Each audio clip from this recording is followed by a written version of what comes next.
আজকের পর থেকে আমি ফাতেমা খানম লিজার চট্টগ্রাম হোক বা বাংলাদেশের যে কোনো পলিটিক্সে আমার কোনো সম্পৃক্ততা থাকবে না। এবং আমার যে একটি সম্পৃক্ততা ছিল, যে বৈষম্যবিরোধী ছাত্র আন্দোলনের সাথে, আপনারা জানেন সেই কমিটিগুলো ডিসেবল করা হয়েছিল, এরপরে যে সম্পৃক্ততা আছে, আজকের পর থেকে সবকিছু স্টপ। এবং আমি আজকের পর থেকে হয়তো বা আপনারা আমাকে তেমন একটা দেখবেন না, বা আমার এখানে ইতি টানতে হচ্ছে। আমার এই জার্নির আজকেই আমি এখানে সমাপ্ত ঘটালাম।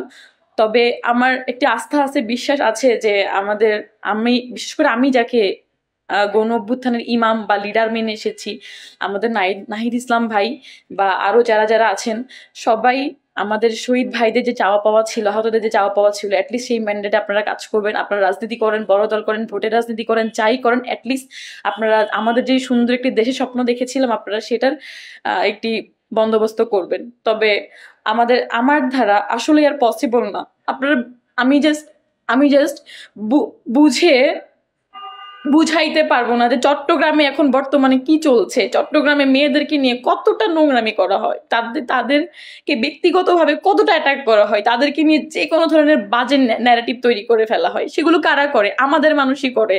যেই ভাই ব্রাদারদের সাথে আমরা একসাথে উঠি বসি, যাদের সাথে আমরা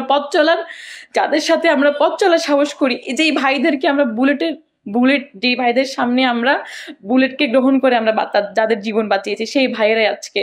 আমি বলতে চাই যে চট্টগ্রামে যারা নেতৃত্ব দিয়েছিলেন, খানতালাত মাহমুদ রাফি, রাসেল আহমেদ, চট্টগ্রামে আরো যারা নেতৃত্ব দিয়েছিলেন, রিজাউর রহমান, আরো যারা যারা আছেন, আরো অনেকেই আছেন, যারা আজ অব্দি তারা কতটুক সোশ্যাল মিডিয়া আপনাদের যে স্ট্যান্ডগুলো নেওয়া উচিত ছিল, মেয়েদের হয়ে, সেই স্ট্যান্ডগুলো আপনারা নিতে পারেন এখন অব্দি।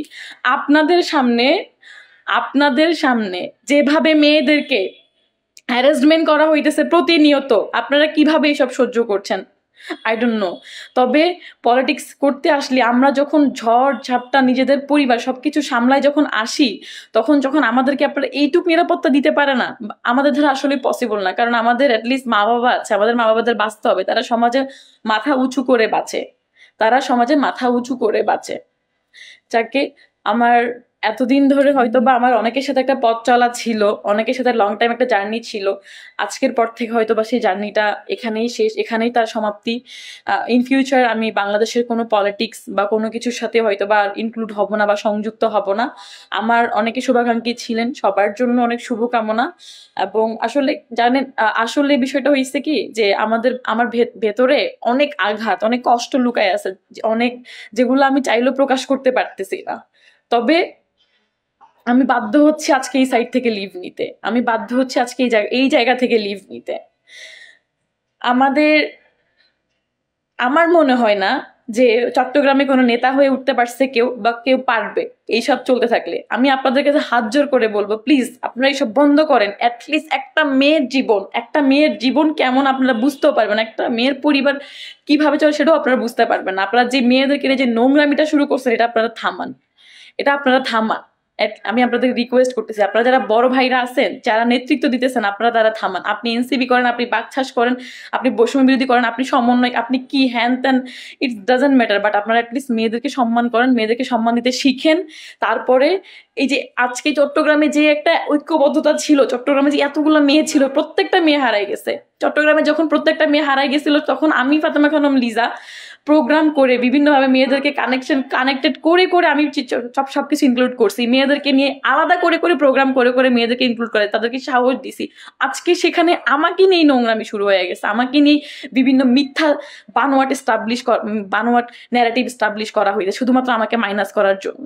কেন ভাই? আমরা এখানে নেতৃত্ব দিতে আসি জুলাইয়ের ম্যান্ডেটের উপর দাঁড়ায়। আমরা এখানে ফাজলামি করতে আসি নাই। আমরা এখানে কোনো ধরনের আমাদেরকে টাকা, ভাত, মাছ কিছু আমাদেরকে দেয় না। আমরা এখানে এসেছি জীবনের রিস্ক নিয়ে এসেছি। আমরা যদি কখনো আওয়ামী লীগ ফিরে আসে, সবার আগে গলায় যদি দড়ি, যদি কখনো আওয়ামী লীগ ফিরে আসে, যদিও এটার পসিবিলিটি কখনোই না, আওয়ামী লীগের কবর রচনা করা হয়েছে, যদি কোনোভাবে নব্য কোনো ফ্যাসিস্টের তৈরি হয়, তখন কিন্তু আমাদের গলায় সর্বপ্রথম ফাঁসির দড়িটা পরানো হবে বা আমাদেরকে কিন্তু আয়না ঘরে ঢুকানো হবে। তো আমরা আসলে খুব সাহস, তীব্র আকাঙ্ক্ষা নিয়ে এই জায়গাটা এসেছিলাম। তবে আজকের পরের থেকে আসলে এটা পসিবল না আর।